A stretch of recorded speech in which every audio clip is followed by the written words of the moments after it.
इस कहानी का नाम है जूठन। इस कहानी को पढ़ने से हम सीखेंगे क्या? इस कहानी को पढ़ने के बाद हम सीखेंगे कि अक्सर लोग कहते हैं कि मेरे पास पैसे नहीं है, मेरे पास बहुत सारी असुविधाएं हैं जिसके कारण मैं पढ़ नहीं पा रहा हूं। तो इस कहानी को देख करके आप मेरे मुखारबिंद से सुन करके आपको ये एहसास हो जाएगा कि हम सभी को ओम प्रकाश वाल्मीकि से प्रेरणा लेनी चाहिए और इन्होंने जो अपने जीवन में तकलीफ सहकर और उस मुकाम और उस मंजिल को प्राप्त किया है उनसे कुछ सीखना चाहिए। ये जूठन आत्मकथा है। क्या है? आत्मकथा है। जूठन आत्मकथा है। आत्मकथा किसको कहते हैं? आत्म मतलब अपना।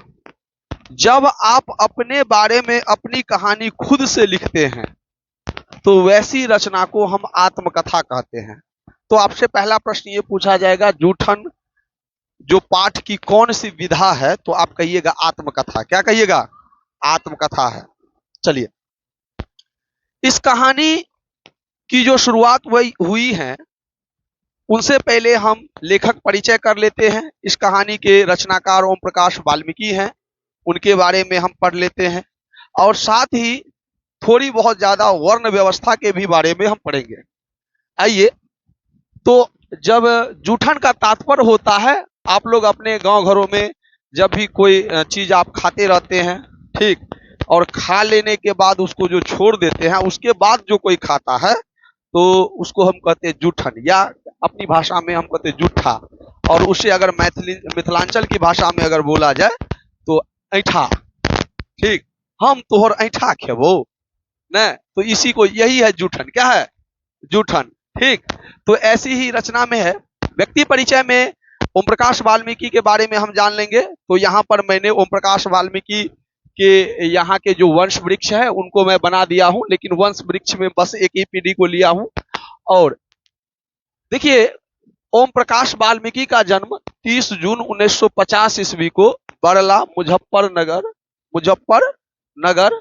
उत्तर प्रदेश में हुआ था। ठीक, मुजफ्फरनगर उत्तर प्रदेश में हुआ था। और इनकी मृत्यु की बात करें तो 2013 में देहरादून में कैंसर के कारण हो गई थी। इनकी मृत्यु किसके कारण? कैंसर बीमारी के कारण इनकी मृत्यु हो गई थी। और इस बीच में जो जो घटनाएं इनके साथ घटती हैं उन सभी चीजों का मैं अब वर्णन करता हूं, और कितनी तकलीफ से इन्होंने अपनी पढ़ाई पूरी की उन सभी के बारे में मैं आपसे चर्चा करता हूं। इनका जन्म आप तो जान ही गए, बरला मुजफ्फरनगर उत्तर प्रदेश में हुआ था। किस परिवेश में हुआ था?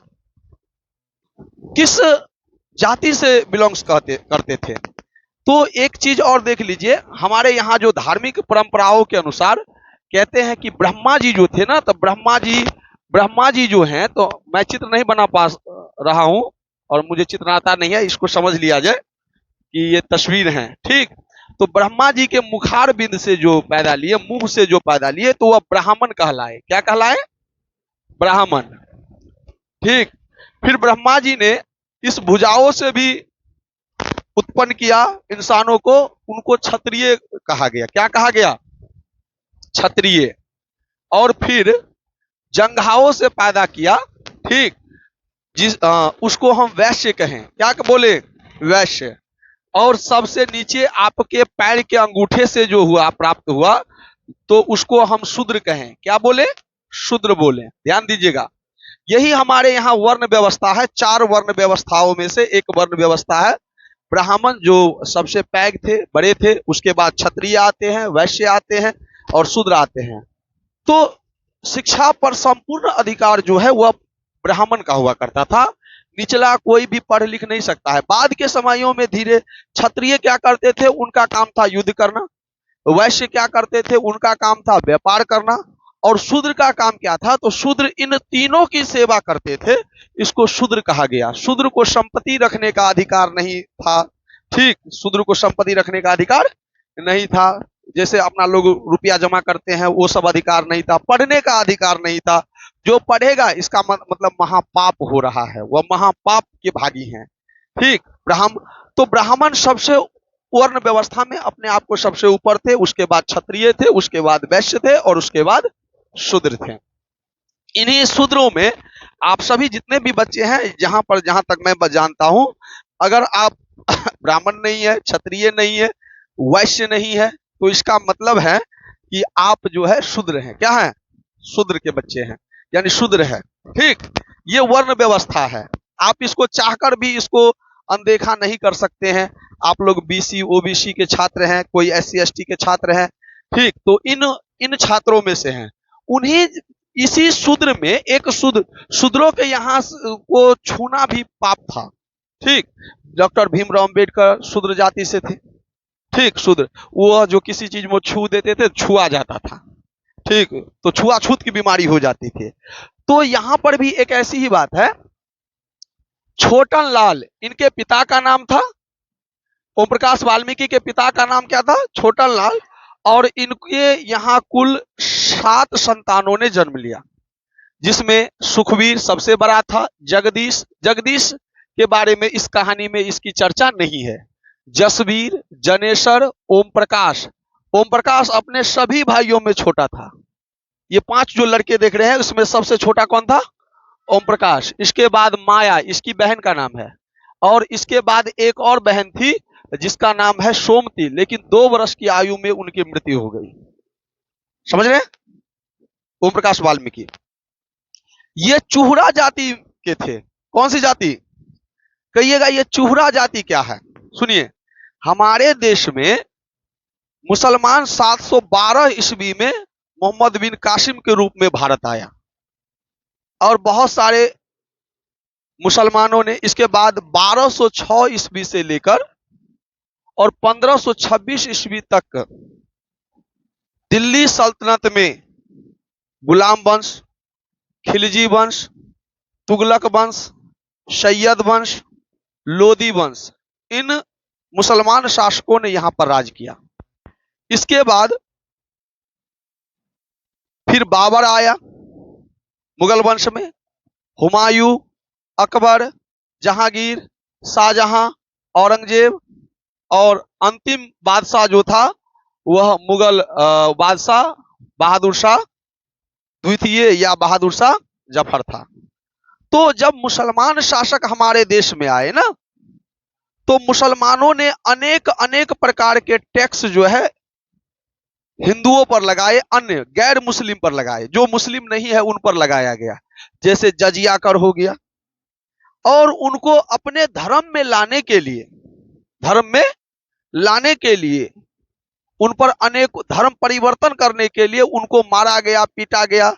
तो कहा जाता है कि ये जो आप अभी चूहरा जाति सुने हैं ना, ये चूहरा जाति बहुत बहादुर हुआ करते थे, बहुत बहादुर।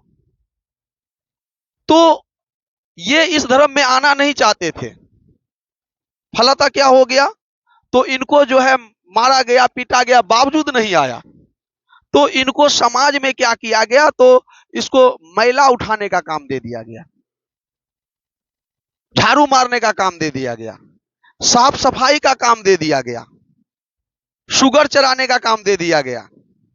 तो इसी जाति को चूहरा जाति कहते हैं, यानी साफ सफाई करना, ठीक, मैला उठाना नहीं, इन सबों का काम दे दिया गया। तो समाज में यह धीरे धीरे जो है यही काम यह करने लगे और अपने आप को चूहरा जाति ही मानने लगे। फिर ये सब जो है, ये चूहरा जाति का मूल जो नाम है वह भंगी समाज है। कौन सा? भंगी। तो भंगी क्यों? ये लोग अगर काम करते हैं तो आजकल आप लोग उसका काम को, जो आप काम करते हैं तो काम के बदले में देखिएगा, आप लोग शाम के समय में अपने पिताजी को या किसी को देखिएगा, नशा मतलब शरीर का थकान उतारने के लिए 2-4 गांजा सूंट मार लेते हैं, दारू पी लेते हैं, मदिरा पान कर लेते हैं। नहीं करते हैं? नहीं होता है तो भांग का जो गरीब होते हैं भांग का गोली खा लेते हैं। तो भंगी का मतलब क्या होता है कि ये लोग भांग के आदी हो गए थे। ठीक, पूरे दिन जो मेहनत करता था, तो यह सब, इसके पास तो पैसे थे नहीं, तो यह दारू शराब या मदिरा पान कर नहीं सकते हैं, नहीं, तो इसीलिए भांग तो आप लोग जानते हैं कहीं पर भी उग जाता है। तो ये लोग भांग काट करके उसका जो है गोली बना करके भांग खाते भी थे और भांग पीते भी थे। इसीलिए इसको भंगी समाज भी कहा गया, इसका मूल नाम है। इन्होंने अपना अपना भगवान जो है समझिए, या अपना जो है कुल जो है समझा, वह ओम प्रकाश वाल्मीकि से संबंध रखा कि मैं ओम प्रकाश वाल्मीकि, सॉरी मिस्टेक हो गया हमसे, वाल्मीकि से अपना संबंध बताया। वाल्मीकि वही जिन्होंने रामायण की रचना की थी, कहा वही मेरे जो है पूज्य हैं, नहीं वही मेरे पूज्य हैं, उन्हीं को अपना सब चीज माना। मैं उस मैं उस समुदाय से रखता हूं जिन्होंने सबको रामायण को सुनाया, दिखाया, उसको किताब में लिखा। तो इसीलिए इस जाति के लोग अपने आप को, ओम प्रकाश है तो ओम प्रकाश वाल्मीकि, सुखवीर है तो सुखवीर वाल्मीकि। लेकिन इतना होने के बावजूद भी अगर कोई किसी कह देता था कि मैं वाल्मीकि हूं तो उसको मारा जाता था, पीटा जाता था। एक बार ओम प्रकाश वाल्मीकि किसी के यहाँ गए, मास्टर साहब उसको भेजे कि जाओ बेटा और जो है क्या कहते हैं तुम खाना फलाने आंगन से कुछ खाना लेकर आओ, कुछ भेजा मास्टर साहब ने। तो वह उनके यहाँ गया, उसको खाने के लिए दिया गया। ठीक, बातों ही बातों में पूछ लिया, बेटा तुम्हारा नाम क्या है? तो ओम प्रकाश वाल्मीकि कभी अपनी जाति नहीं छुपाते थे, उन्हें गर्व था। और इसीलिए ओम प्रकाश वाल्मीकि ने, उन्होंने कहा कि जी मेरा नाम ओम प्रकाश वाल्मीकि है। बस इतना ही तो कहा, वाल्मीकि नाम सुना, बस उसको क्या हुआ, तो उसको इतने मोटे डंडे से उसको मारना शुरू कर दिया। ऐसा ऐसा प्रताड़ित करता था। चलिए आगे बढ़ते हैं, समझ गए होंगे ना। ठीक, इसके अलावे इनको जो काम दिया गया, भारत में शौचालय का जो प्रयोग हुआ ना, वह भारत में शौचालय का प्रयोग आपको होता ही नहीं था। भारत में शौचालय का जो प्रयोग है ना, वह मुसलमानों ने शुरू किया। भारत में शौचालय के खिलाफ थे लोग, खास करके ब्राह्मण समुदाय जो थे, जो शास्त्रों के ज्ञाता हैं, वह समुदाय इनके सख्त खिलाफ थे। ठीक, इन्होंने जो है शौचालय बनाने का अधिकार ही नहीं दिया, कहा ये कौन सी बात है, यहां पर हम भगवान की पूजा करेंगे और वहीं पर शौचालय बनवाएंगे, ये तो गलत बात है। नहीं, वास्तव में जहां पर हम खाना खाते हैं, जहां पर रहते हैं, जहां पर भगवान की पूजा करते हैं, वहां पर तो शौचालय होना ही नहीं चाहिए। इसीलिए शौचालय की व्यवस्था खेतों में की गई, कहीं पर भी जाइए। तो शौचालय की शुरुआत कहां से हुई, ये कभी कम ही चीजों में पढ़ा होगा। मैंने इनको जो है साहित्य से, कहीं से पेपरों से जो ढूंढा तो उसमें पाया। तो जब मुसलमान आए ना, तो मुसलमान आए तो उन्होंने शौचालय की व्यवस्था की। अब कहिएगा उनको क्या ऐसी जरूरत पड़ गई कि उन्होंने शौचालय की व्यवस्था की। जितने भी मुसलमान शासक थे, उनको एक से ज्यादा विवाह करने की छूट होती थी। ठीक, बहुत ज्यादा विवाह करते थे, 10 गो, 20 गो, 50 गो, 100 गो, ऐसे विवाह करते थे। अब जहांगीर को ले लीजिए, उसके हरम में 800 रानियां थी, रानियां नहीं रखेल भी थी। तो इन सभी मिला करके, तो जब ये, और भारत में जो है क्या कहते हैं, शौचालय के बिल्कुल खिलाफ थे, जो हमने बताया है आपको। क्यों थे, तो मैंने ये भी बताया। तो और अगर इसका प्रमाण देखना चाहते हैं तो आजकल कुछ दिन पहले एक फिल्म आई थी, टॉयलेट एक प्रेम कथा। टॉयलेट एक प्रेम कथा, अक्षय कुमार की सिनेमा थी। अक्षय कुमार इसमें, और अक्षय कुमार एक ब्राह्मण का एक बेटा है। ठीक, तो ब्राह्मण का बेटा है, तो उनकी शादी होती है, तो पत्नी घर आती है। जब सुबह होती है तो टॉयलेट की व्यवस्था के लिए जो है कहा टॉयलेट, कहा हमारे यहाँ टॉयलेट नहीं होता है। तो ये जो है क्या कहते हैं, उन्होंने अक्षय कुमार को कहा जब तक आप टॉयलेट नहीं बनाइएगा मैं आऊंगी नहीं। उसी दिन बोरा बिस्तरिया ली और घर चल दी। नहीं तो अब क्या करता, अपनी पत्नी को लाने के लिए उसको क्या बनाना पड़ेगा, टॉयलेट।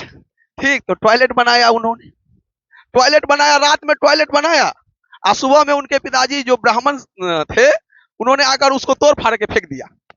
कहा बेशरम, जहां पर हम भगवान की पूजा करते हैं वहां पर तू शौचालय का निर्माण कर रहा है। नहीं, और सुबह में सब चीज फेंक फाक दिया। ठीक, तो इसको इसमें दिखाया गया है। खैर हमने उसका इतिहास भी बताया आप लोग को। आइए, इनकी मृत्यु हो गई। इनके माता का नाम मुकुंदी देवी।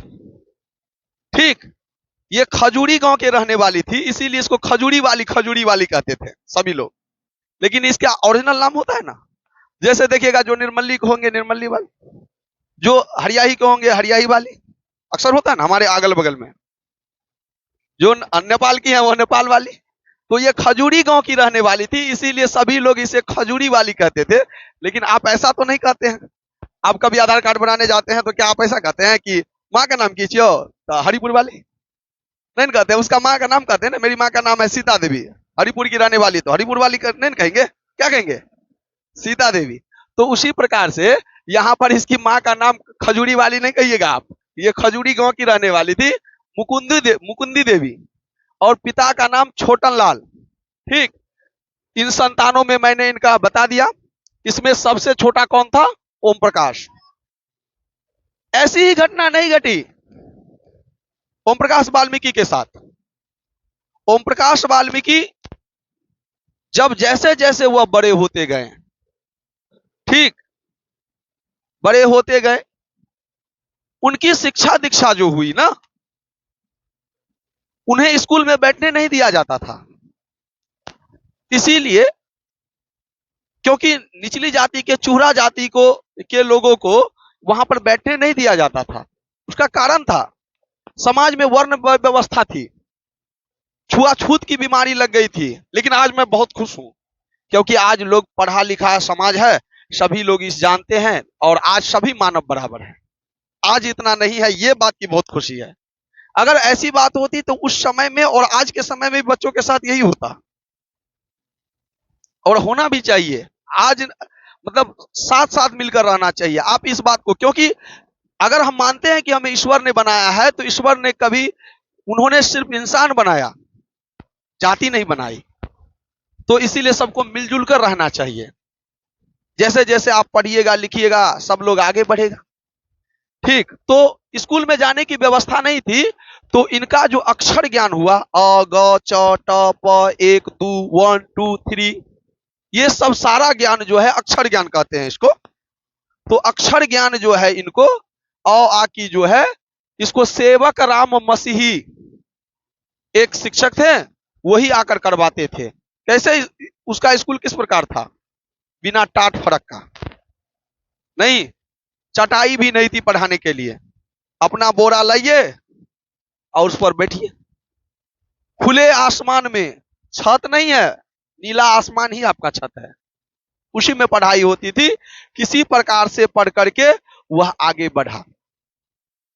फिर इनका नामांकन प्रारंभिक पाठशाला जो होती है, प्राथमिक, अक्षर ज्ञान के बाद, अक्षर ज्ञान का मत समझ लिए आंगनबाड़ी, और उसके बाद आप जाते हैं ना स्कूल में, सरकारी स्कूल में, तो किसी प्रकार से हाथ गोर जोड़ करके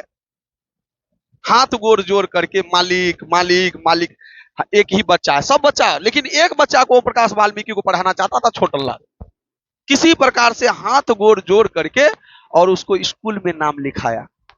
किसी प्रकार से, मेरा बच्चा पीछे में ही बैठेगा, सब बच्चा से अलग होगा, लेकिन मेरे बच्चे को पढ़ने दीजिए। तो ऐसे पढ़ा कि कोई भी बच्चा, सब बच्चा खेलता था स्कूल में, लेकिन वो उसका बच्चा नहीं खेलता था, क्योंकि उसके साथ खेलने वाला था ही ना कोई। अगर उनको प्यास लगती थी ओम प्रकाश वाल्मीकि को, ये आपकी किताबों में नहीं है, मैंने इसके लिए काफी अध्ययन किया। ठीक, जब उनके पास जो है क्या कहते हैं, पीने के लिए पानी की आवश्यकता होती थी ना, प्यास लग गई है, तो आप लोग को प्यास लगती है तो क्या करते हैं? अपने आप चल जाते हैं ना, चला लेते कि आज्ञा लेते हैं, चला लेते हैं।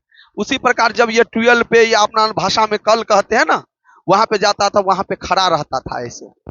कब कोई लड़का आएगा जो उसको बोलेंगे कि आप थोड़ा ये हैंडपंप जो है इसका अथी दबा दीजिए तो हम पानी पिएंगे, क्योंकि अगर वो उस हैंडपंप को छू लिया तो वह छुआ गया। और उसके लिए उसके जो सहपाठी थे मारते ही थे, अलग से मास्टर भी मारते थे, यानी शिक्षक। कोई दिक्कत? ये सबसे, विद्यार्थी कैसा भी हो, लेकिन शिक्षक अच्छा होना चाहिए।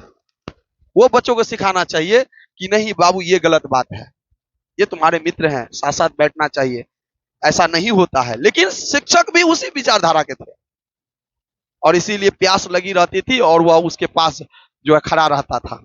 ठीक, उसको 12 में हैंडपंप में छूने की जो है व्यवस्था नहीं थी। आप समझे? अब अब वहां से जब वह चौथी कक्षा में थे, किस कक्षा में? चौथी कक्षा में जब वह थे, उनकी चौथी कक्षा में थे, तो चौथी कक्षा, ये कहानी जो आपको लिखी गई है ना, चौथी कक्षा के संदर्भ में लिखी गई है। 4 कक्षा में, जब 4 कक्षा में थे कि जाओ ना पैसा हरदेव चौथी कक्षा में जब थे, तो चौथी कक्षा में जब थे तो उनको जो है क्या किया गया, चौथी कक्षा में थे तो उनको, चौथी कक्षा के बच्चे कितने बड़े होते हैं? आप बेटी, आपकी जैसी चौथी कक्षा की बच्चियां या बउआ सब हो तो कितना बड़ा हो? मेरा बेटा क्लब की जरा, वो चौथी कक्षा में है कहा? बहुत छोटा है। तो चौथी कक्षा का बच्चा कितना छोटा होगा? और उस बच्चे से हेडमास्टर कलीराम ने उसको झाड़ू लगवाया था। पहले स्कूल के सारे कमरे में, फिर बरामदे पर, बरामदा, और फिर पूरे फील्ड में। यही कहानी इसमें लिखी गई है। जो कहानी लिखी है वो चौथी क्लास की कक्षा में जो उसके साथ हुआ था, उन्होंने यह कहानी इसमें लिखी है। चलिए तो बताएंगे उस समय में, ठीक है।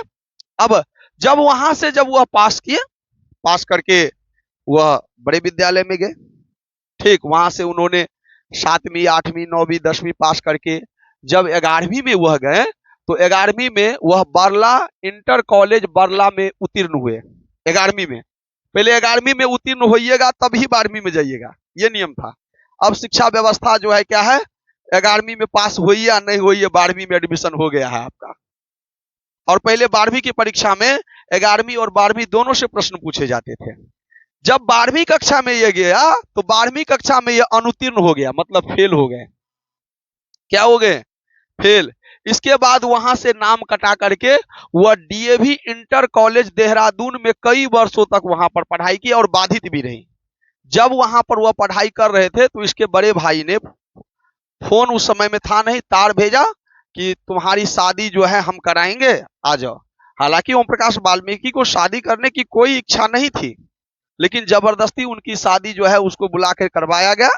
तो उन्होंने उनके लिए लड़की देखा था, लेकिन जो है क्या कहते हैं, ओम प्रकाश वाल्मीकि को जो इसमें बड़े भाई सब है तो उनकी भाभियां है ना, तो भाभी की बहन एक पसंद थी, ठीक, समझ रहे हैं ना। तो भाभी की बहन से उन्होंने चंद्रकला नाम, वो भी पढ़ाई करती थी, ठीक, तो चंद्रकला से इन्होंने विवाह किया और इसका नाम प्रेम से वह उसे चंदा चंदा बुलाते थे, मेरी प्यारी चंदा।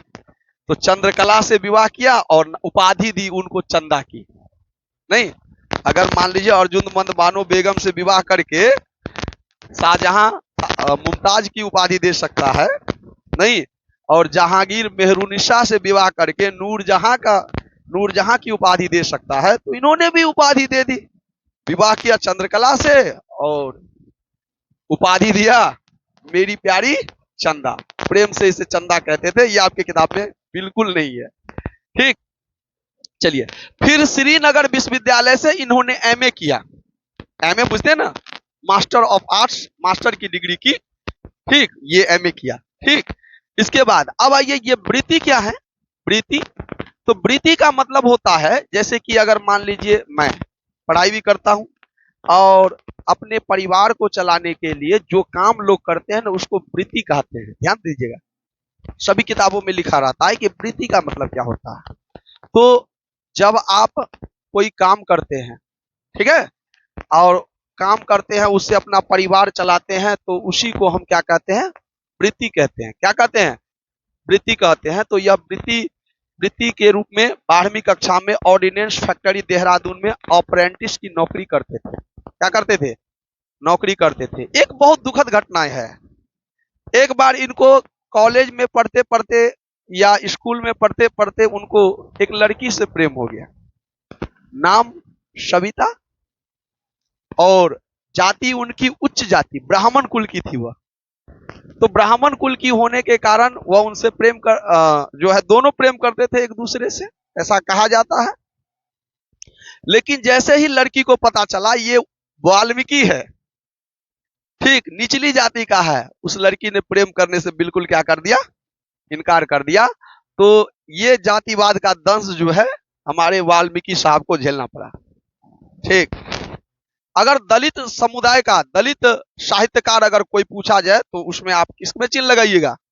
ओम प्रकाश वाल्मीकि। दलित जिसको दमित किया गया हो, जिसको मारा गया हो, प्रताड़ित किया गया हो, समाज में उन्हें जुड़ने का मौका नहीं दिया गया हो, उसी को हम दलित कहते हैं। क्या कहते हैं? दलितों में अगर हम बात करें तो ये, और इनकी पढ़ाई कैसे, बचपन की पढ़ाई कैसे होती थी जानते हैं? ये सुगर चराते थे, ठीक है, सुगर चढ़ाते थे और जो है क्या कहते हैं, पढ़ाई करते थे। सोचिए कैसी पढ़ाई थी। और किस परिवेश में रहते थे? जहां पर इनका घर होता था ना, जहां पर इनका घर होता था, उस घर के पीछे में शौचालय था। शौचालय का मतलब समझते हैं? मतलब यहां पर आपका घर है ना, जहां पर ओम प्रकाश वाल्मीकि का घर था, तो गांव की जितनी भी महिलाएं हैं, बेटियां हैं, नई नवेली दुल्हन है, वह सभी महिलाएं या पुरुष इन्हीं के घर के पिछवाड़ा में जो है शौचालय करने के लिए, शौच करने के लिए आती थी। सोचिए उस गंदगी में अपना जीवन ये कैसे गुजारते होंगे। जब हवा का झोंका चलता होगा तो पूरा घर किस प्रकार से जो है दुर्गंध देता होगा। लेकिन उस स्थिति में इन्होंने पढ़ाई की। बताइए, क्या यह कहानी प्रेरणादायक नहीं? क्या यह वाल्मीकि से सीखने की कहानी नहीं है कि कितनी गरीबी में उन्होंने पढ़ा? और आज प्रत्येक आदमी के घर में भैया के पास मोबाइल है, भाभी के पास मोबाइल है, ठीक, बहना के पास मोबाइल है, पप्पा के पास अलग मोबाइल है, उसका रिचार्ज लगता है, और तब हम कहते हैं कि गरीब है। क्या गरीबी जीवन यह नहीं? ठीक, आइए पास की। और एक बार की बात है, जब यह नौकरी कर रहे थे, इनके साथ एक दुर्भाग्य और भी हुआ। जब यह नौकरी कर रहे थे, उस समय में, पुराने समय में टेलीफोन नहीं हुआ करते थे, तो जब यह नौकरी कर रहे थे ना, जरा आप सोच सकते हैं कि इनका जन्म 1950 में हुआ था ना। हम लोग के समय में टेलीफोन सब नहीं हुआ करता था, ठीक, इनका जन्म 1950 में हुआ। उस समय में टेलीफोन इतनी सुविधाएं नहीं थी। क्या हुआ है, ला कर रहा है, टेलीफोन की सुविधाएं नहीं थी। तो एक दिन इनकी माताजी की मृत्यु हो गई। माताजी की क्या हो गई? मुकुंदू देवी, ठीक, खजूरी वाली, इनकी माताजी की मृत्यु हो गई। मृत्यु की खबर 7 दिन इसको बाद में पता चली। 7 दिन बीत गया, इसके बाद इनको पता चला कि मेरी माता की मृत्यु हो गई। तो माता की मृत्यु पता चला, आए तो क्या 7 दिन रखा जा सकता था? तो जला दिया गया।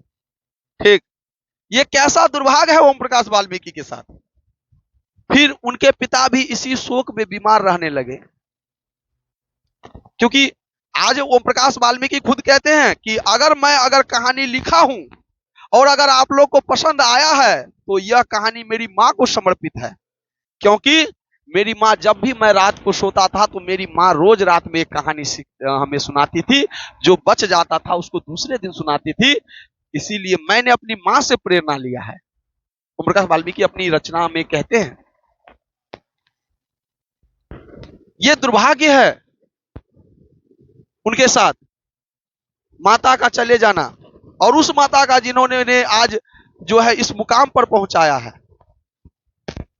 फिर कुछ दिनों के बाद पिता बीमार रहने लगते हैं अपनी पत्नी की याद में शायद, और कुछ दिन तब वह यहीं पर रहते हैं। लेकिन नौकरी भी तो है, तो नौकरी पे जाना जरूरी है। तो पिताजी की देखरेख करते हैं, और पिताजी कुछ तबीयत उनकी जब ठीक हो जाती है, जैसे लगता है अब ठीक है, ठीक ठाक है, तो वह उसी दिन चल जाते हैं।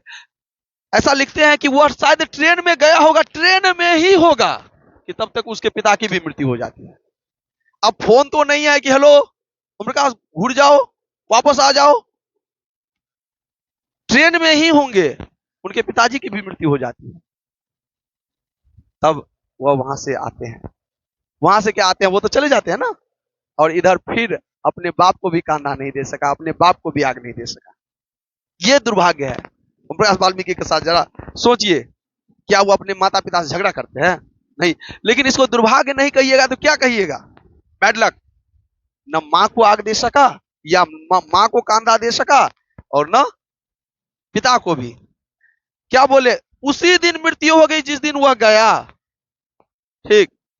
हाँ, लेकिन उनके जीवन में उनकी पत्नी ने उनका बहुत साथ दिया। चंदू, मेरी प्यारी चंदा, जिन्हें वो प्रेम से उपाधि दिए थे, उनकी पत्नी ने उनका बहुत सहयोग किया। और उन्हीं सहयोग के आधार पर, और उनकी बहुत सारी रचनाएं हैं, उन्हें सम्मान भी मिला। बाद में उन्हें बहुत सारे सम्मान दिए गए, जैसे डॉक्टर अंबेडकर पुरस्कार दिया गया 1993 में, परिवेश सम्मान 1995 में, जयश्री सम्मान 1996 में, और कथाक्रम सम्मान 2000 में। रचना जब लिखा जाता है ना तो उसमें दिया जाता है। हमारे भी अगल बगल में एक है रचना, जैसे कि जगदीश प्रसाद मंडल, जिन्होंने बहुत सारी रचनाएं लिखी हैं, तो उन्हें साहित्य अकादमी पुरस्कार दिया गया। उसी प्रकार से इन्हें भी पुरस्कार दिया गया। ठीक, ये सम्मान। ठीक, चलिए अगला आइए। अब आइए, इनकी रचनाएं क्या हैं? इन्होंने कहानी भी लिखे हैं, कविता भी लिखा है, और आलोचना भी लिखे हैं। ठीक, ध्यान दीजिए बाबू, कहानी शुरू नहीं हुई है, ये सिर्फ इनका परिचय है कि इन्होंने अपने जीवन में कैसे आगे बढ़ा। कहानी संग्रह किया इन्होंने। एक कहानी की किताब है जिसमें बहुत सारी कहानियां हैं, उस कहानी की किताब का नाम है सलाम। ठीक है, जब आप कहीं पर किताब बुक स्टॉल पे जाइएगा, कहिएगा हमको एक सलाम किताब दीजिए, तो उसमें उस पर लिखा होगा रचनाकार ओम प्रकाश वाल्मीकि। उसके अंदर में बहुत सारी किताबें हैं, बहुत सारी कहानियां हैं। फिर उनकी दूसरी रचना है घुसपैठिए। ठीक, कहानी संग्रह है इसमें, इसके अंदर में बहुत सारी कहानी होगी। घुसपैठिए, इसमें कहानियां होगी। जैसे आप मानसरोवर, प्रेमचंद्र का लिखा हुआ मानसरोवर है, जो 8 भागों में विभाजित है। इसमें लगभग 300 कहानियां हैं। खंड 1, खंड 2, खंड 3, खंड 4, खंड 5, खंड 6, खंड 7 और खंड 8। तो इसमें किसकी कहानी है? प्रेमचंद की कहानी है। उसी प्रकार से सलाम और घुसपैठिए इनका कहानी संग्रह है। पूछेगा कि बताइए, सलाम कहानी संग्रह किसकी रचना है? ओम प्रकाश वाल्मीकि की। घुसपैठिए किसकी रचना है? ओम प्रकाश। और काव्य संग्रह का मतलब होता है कविता का संग्रह। इन्होंने कविता का भी संग्रह किया। काव्य संग्रह इसको कहते हैं। सदियों का संताप, सदियों का संताप, बस बहुत हो चुका, ठीक, अब और नहीं, ये 3 काव्य संग्रह है।